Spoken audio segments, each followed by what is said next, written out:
Olá, pessoal. Sejam todas bem-vindas, sejam todos bem-vindos. Esta é mais uma aula de filosofia da biologia e hoje terminamos um módulo, uma abordagem dentro da filosofia da biologia, que são as abordagens evolucionistas ou evolucionárias. A partir da próxima aula, a nossa abordagem vão ser diferentes, vão ser outras temáticas, né? E a de hoje é ética evolutiva ou evolucionária, baseado no capítulo 14 do livro de Paulo Abrantes, Filosofia da Biologia, que é ética evolucionista, o enfoque adaptacionista da cooperação humana. Autor Alejandro Rosas. E vocês podem estar pensando, o que é ética evolucionária? Sim, já faz parte integrante da psicologia evolucionária, evolutiva, da sociobiologia, de se analisar o comportamento moral humano como um produto da evolução. Bem, o professor Alejandro Rosas, ele é professor associado do Departamento de Filosofia da Universidade Nacional da Colômbia. Certo? E vamos começar o seguinte. Antes de falarmos em ética, podemos falar um pouco em moral, certo? E são dois tipos de explicações diferentes. A explicação científica e a justificativa moral. São duas coisas diferentes. Certo? Existem duas perguntas que se pode fazer. Por que é bom o que o princípio manda? É diferente do que porque pensamos que é bom aquilo que o princípio manda. A biologia evolutiva se preocupa muito mais com as causas distais e explicar o porquê ou quais as origens daquele princípio. Por que ele surgiu ou por que ele sofreu a ação da seleção natural e se consolidou. Certo? Então, a questão é a seguinte. A abordagem ou a justificativa moral está muito associada à religião. Certo? Quando a gente pensa que algo é bom, não significa também pensar, mas por que a gente pensa que aquilo é bom? Certo? Vamos falar de outro modo. A gente pode considerar que a questão moral é uma questão de algo exterior ao ser humano ou algo interior. Esse algo exterior pode ser algo proveniente das leis de Deus. Ele obedece às leis de Deus conforme foram reveladas para ele. Ou ele sente que deve fazer. E esse princípio externo pode ser a própria natureza. Certo? Por uma questão de leis da natureza, de funções da própria natureza, os animais e o ser humano também têm que desenvolver certos princípios de comportamento, certo? E algo que não depende da vontade humana.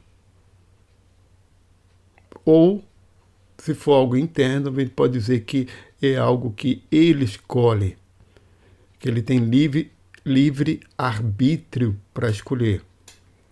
Certo? Então, são duas perguntas bem diferentes, né? Porque é bom o que o princípio manda, tem muito da justificativa moral. Mas por que pensamos que é bom aquilo que o princípio manda? Perdão. porque pensamos que é bom aquilo que o princípio manda, muitos filósofos já tentaram explicar ao longo da história a questão da ética, e a biologia evolutiva, desde quando começou a consolidar a psicologia evolutiva, também se encaminhou para dar as explicações. Mas a explicação, desse ponto de vista científico, não é justificativa moral. Não é justificar o comportamento humano, e sim explicar. Certo? Então, de acordo com o autor, né, muita coisa é questão de contexto histórico e social, muito de contexto histórico e social, em termos de regras de conduta. A questão científica seria o que o ser humano tem de, como espécie, ou vamos dizer assim, quais as estruturas emocionais ou cognitivas do ser humano fazem com que eles tenham um comportamento socialmente adequado. Da onde surge a ideia de ética, a ideia de justiça. Então, a despeito de muita variação cultural, existe certos traços que seriam comuns aos indivíduos da espécie, certo?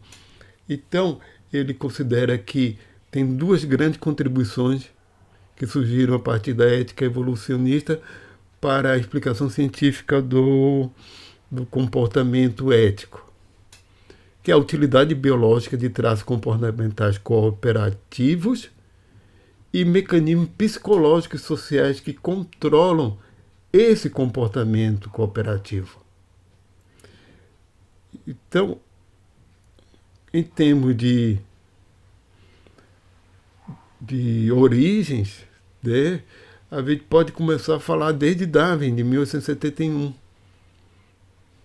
Desde Darwin, com o livro A Origem do Homem, que ele já falava do papel das normas de conduta. Só que em Darwin a gente tem, ainda não teve um trabalho experimental ou mais aprofundado disso. O que agora Darwin, como bom naturalista, coloca um monte de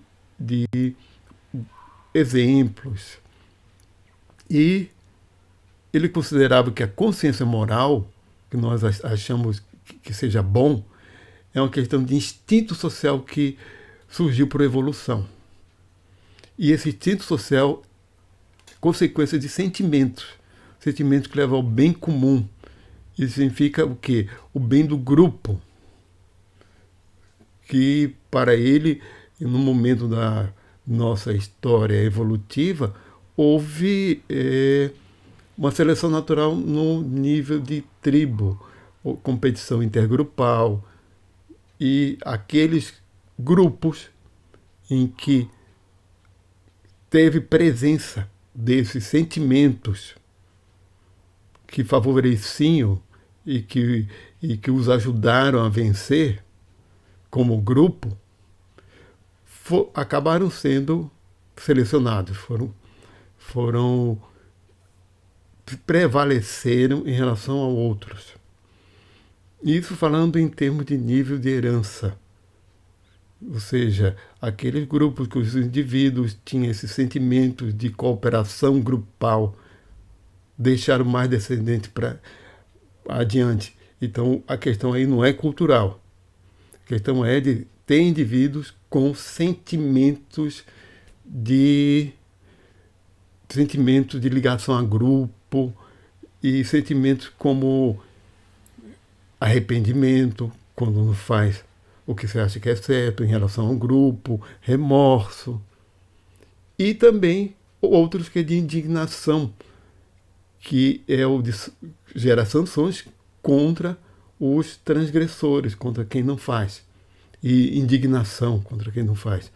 Então, a base aí de Darwin está em relação à sentimentos. Teve que se passar muito tempo, até que chega o século XX, e dois trabalhos impulsionam, especialmente esse de 1971, ou seja, 100 anos depois do livro de Darwin. Primeiro, esse trabalho de Garret Hardin, de 1968, A Tragédia dos Comuns, e depois um artigo que impulsionou toda a área, de 1971, de Robert Travers, A Evolução do Altruísmo Recíproco. Então, a partir desse ponto de 1971 é que surge realmente trabalhos de pesquisa, usando especialmente psicologia, bem como alguns trabalhos sociais, teoria dos jogos, em que se aplica, que era do interesse dos economistas, como é o comportamento de grupo em relação à cooperação. Então, o que Travers enfatiza é o chamado altruísmo recíproco, de que aquele indivíduo tem um sentimento de colaboração porque espera que o bem do grupo acabe sendo o bem próprio, ele como membro do grupo, certo? Que é o benefício mútuo ou a troca de benefícios.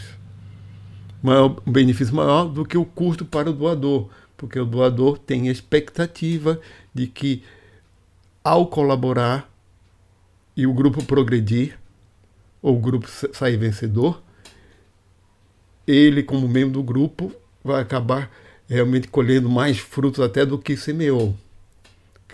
A questão de benefício para si mesmo vai ser até maior. Certo? Mas ele enfatiza também os mecanismos psicológicos subjacentes que controlam o comportamento moral, como os sentimentos, conforme o Darwin colocou, também, né? Amizade, simpatia, gratidão, culpa, agressão moralista, controle do altruísmo recíproco, distinção entre parceiros e cooperadores, tudo é necessário para esse comportamento moral. E forma o que é chamado complexo normas, emoções, sanções. As normas, as regras, chamadas regras do jogo, as emoções que elas suscitam e as sanções contra quem desrespeita as regras. Então, o que ocorreu depois, aqui em 1971, né, começaram a fazer muito trabalho de pesquisa. Ele foi um grande marco, iniciador de pesquisas mesmo, sobre modelos matemáticos, de comportamento de grupo, em economia, como já falei, em psicologia. Até que em 1981, ou seja, 10 anos depois, Axelrod e Hamilton criaram um modelo que eles chamaram de Tit for Tat, que era uma estratégia para interações diádicas,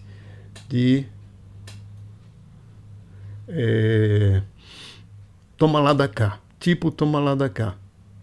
Eu faço algo e espero que quem recebeu retribua. Só que tem um grande problema. Esse tipo de abordagem acaba sendo muito limitado. Não se mostrou suficiente.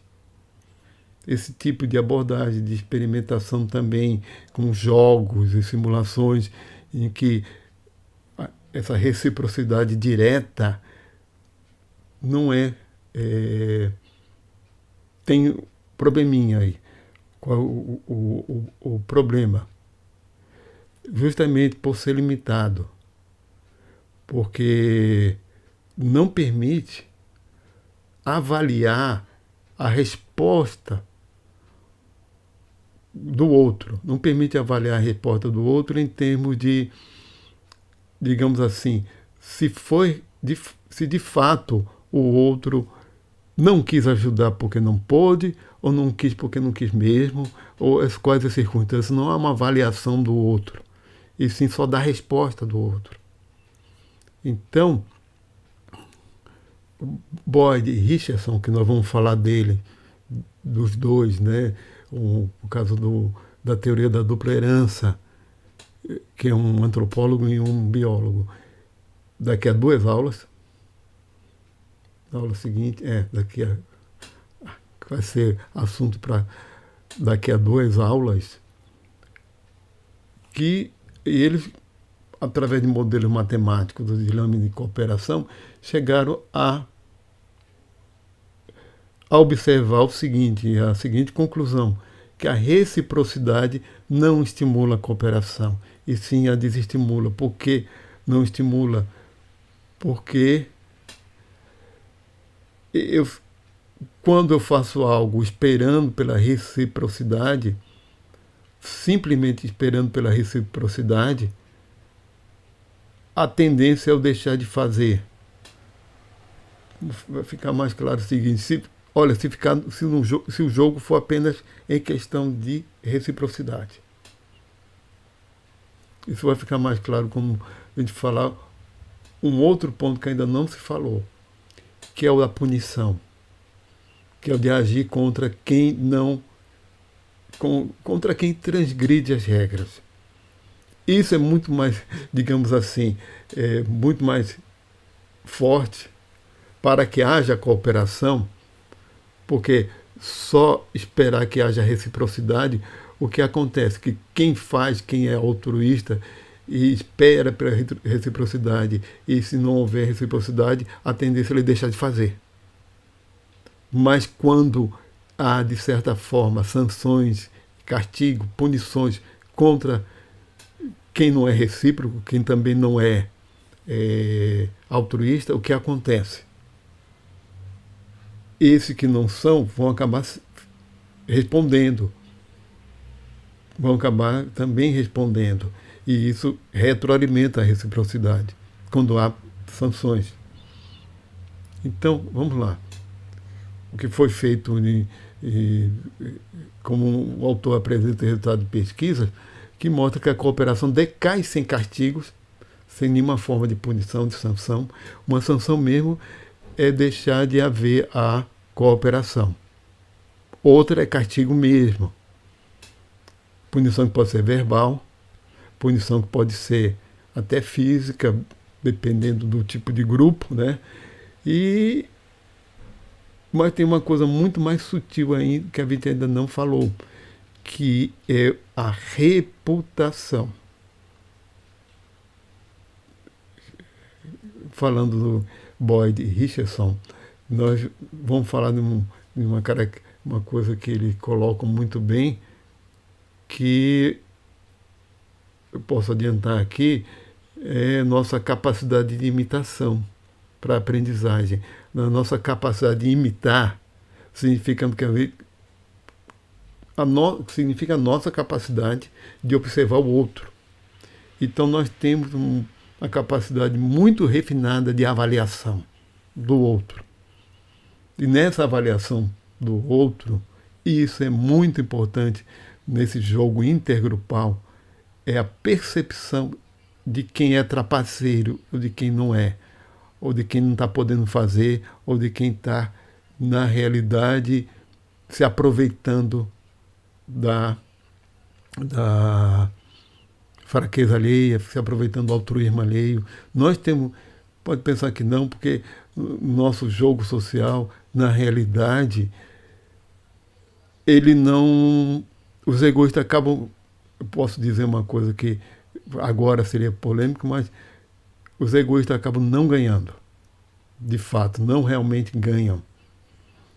Eles ganham a curto prazo, ou eles pensam que ganham. Mas a gente vai falar já isso mais um pouquinho. Então, nesse gráfico aí em vermelho está o quê?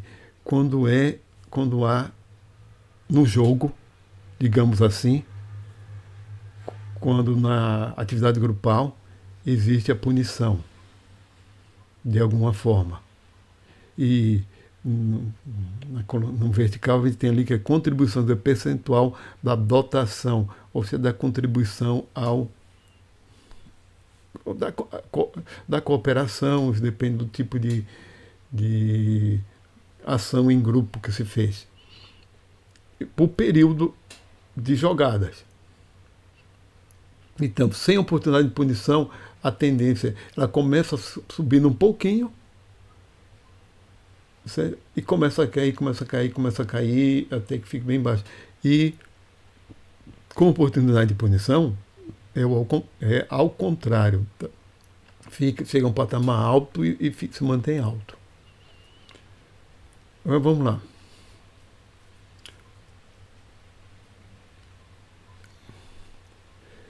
Então, falando aquilo que eu já tinha dito, né, que faz parte dos mecanismos normativos justamente a atribuição de reputação.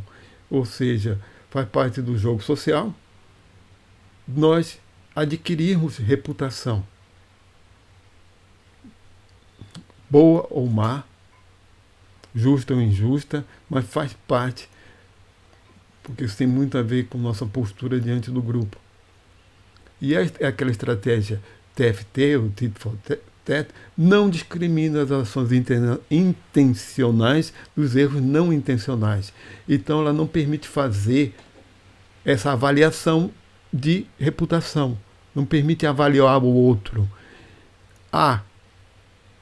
Aí se criou uma outra, os pesquisadores criaram outra, que é CTFT, Contrite Tit for Tat, que faz essa discriminação. Mesmo assim ainda não é suficiente. Então, voltando a falar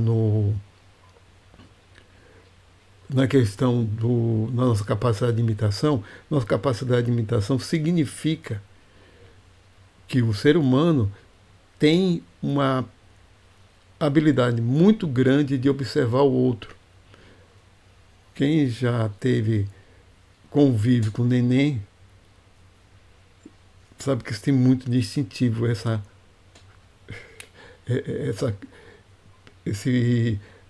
curiosidade.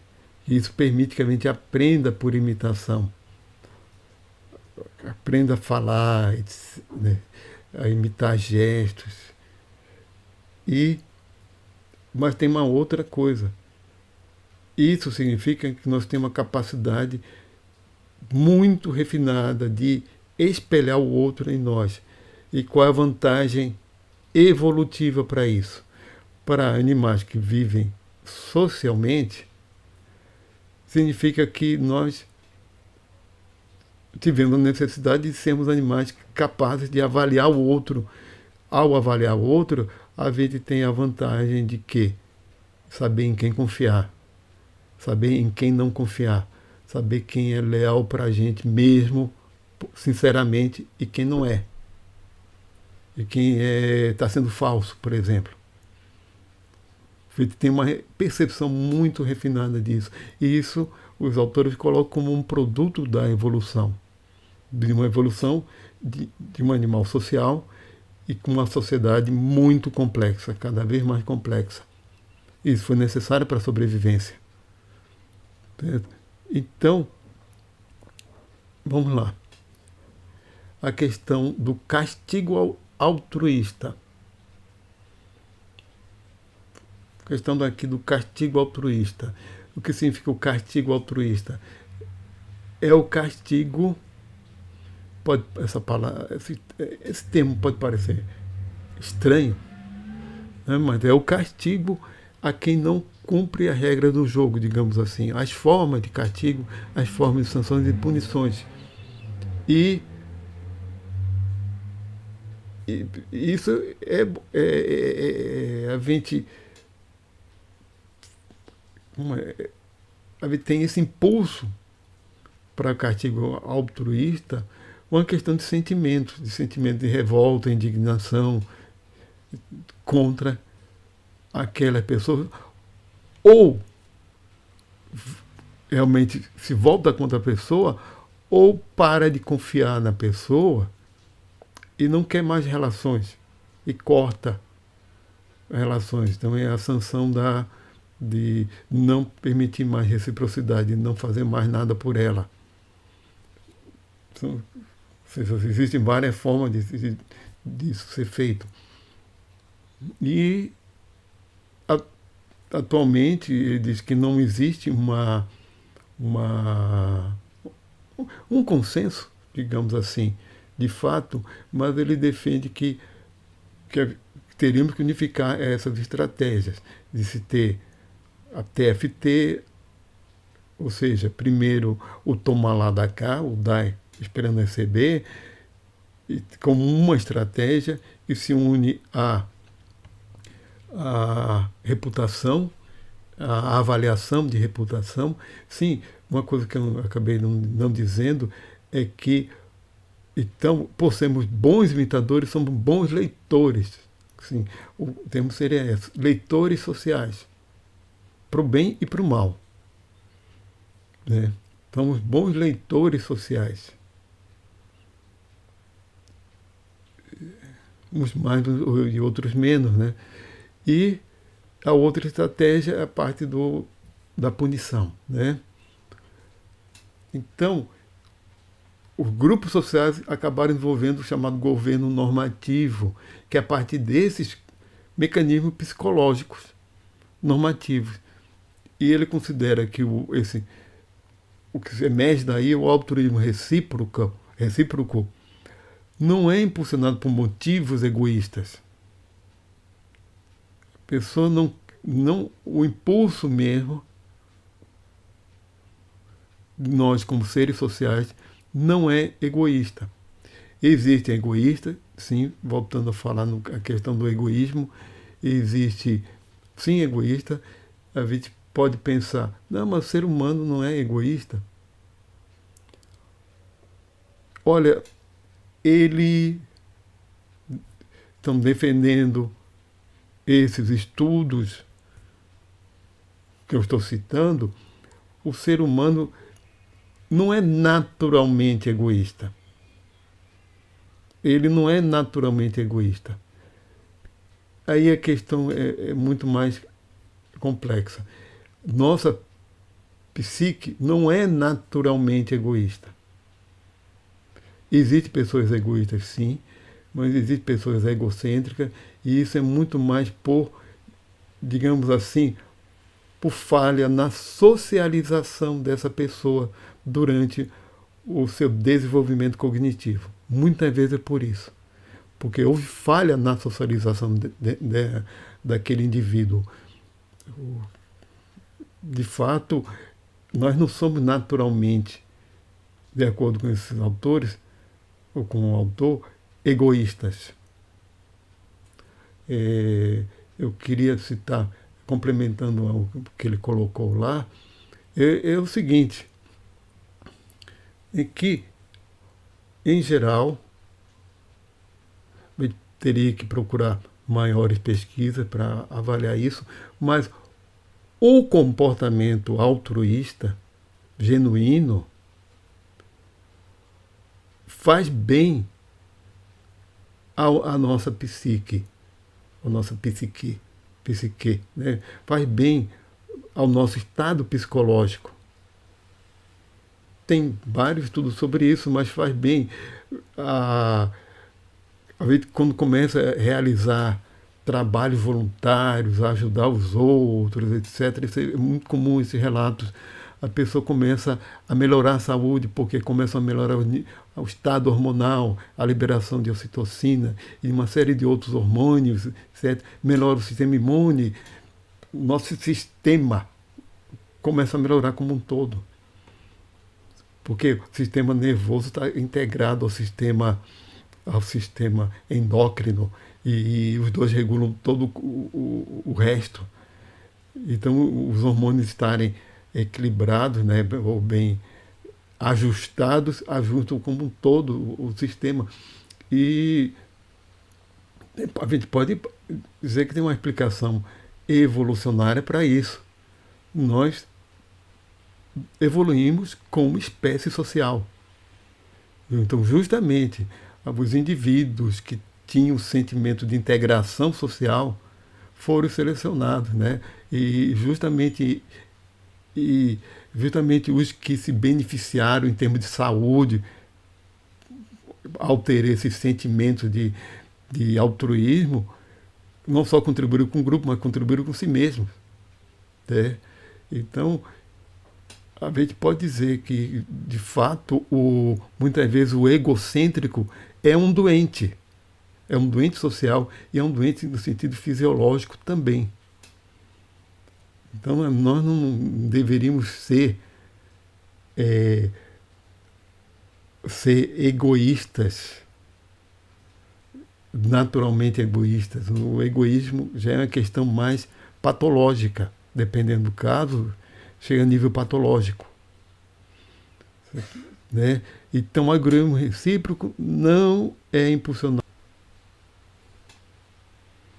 Bem, eu dividi aqui a tabela dele em dois slides, porque ela ficaria é, a letra muito pequenininha, muita informação, mas dá para explicar. Esse quadro que ele colocou, que ele mesmo divide em três seções. Os mecanismos, a norma e critérios de atribuição. Norma coopera com cooperadores e disciplina os desertores. Critérios de atribuição intencional, se é de intenção,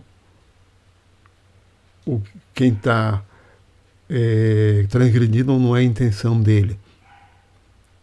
E o que é e crenças? Tem sobre interação, sobre reputação e sobre estratégia eficiente. Certo? Sobre interação. A interação diática com o mesmo, ou seja, a partir do 2 a 2 ou diática interação, mas é com diferente. A reputação, boa ou má, também do mesmo jeito, boa ou má com diferente, boa ou má com o mesmo. E a estratégia eficiente, a estratégia gerada a partir daí.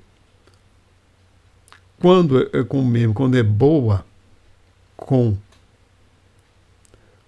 aqui colocado aqui, boa, com o mesmo, a reciprocidade direta. Um faz uma coisa, o outro retribui, etc. E quando é com diferente, com terceiros, acaba havendo uma reciprocidade indireta. Quando a reputação acaba se tornando má, deteriorada, perdão, que isso está, esse mouse aqui sendo sensível, acontece isso. Quando é má, aqui,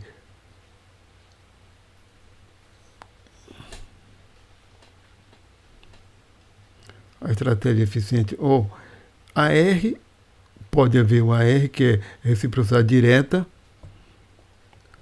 depende da situação, ou o CA, que é o castigo altruísta. Mesma coisa aqui, reciprocidade indireta e o castigo altruísta, mas a ação apropriada, como consequência de uma diática com o mesmo, boa, acaba gerando a cooperação. E, nas mais, a suspensão do benefício ou o castigo direto. Quando é o castigo direto e não o castigo altruísta.